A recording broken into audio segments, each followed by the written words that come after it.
I knew that it was Rembrandt, and I couldn't really believe that it was the Rembrandt that we were looking for. I asked one of the heads of the search where to start, and he said, you know, this is the bay where someone left off. Brought me to, he literally pointed at the shelf where they were sitting, and he said, start there, that's the first shelf to search. And he was walking away. I brought the print down, and you could see Rembrandt through the glassine. And I said, is that the Rembrandt we're looking for? And he comes back, and his eyes are kind of, you know, a little oversized, and he says, what's underneath it? And I, you know, shift Rembrandt to the side, and there's the Dürer. And I say, oh my gosh. And I think he just sort of let out a primal yelp sort of thing.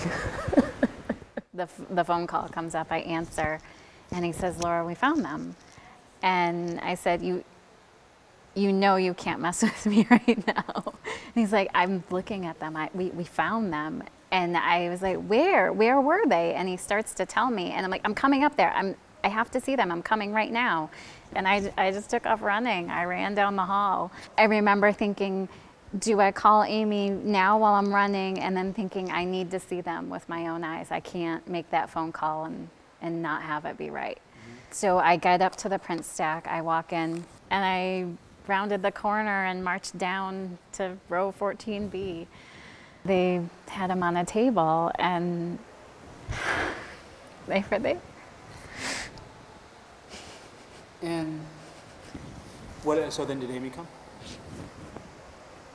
I didn't expect this. I'm sorry. It's okay. Yeah. So while I'm looking for him, I hear Amy come in, and I think I started going down the road to meet her, and she had the same sort of like wonder and disbelief. And I remember touching her back and saying, they're really here, or, you know, we really did find them. And she came over and we showed her.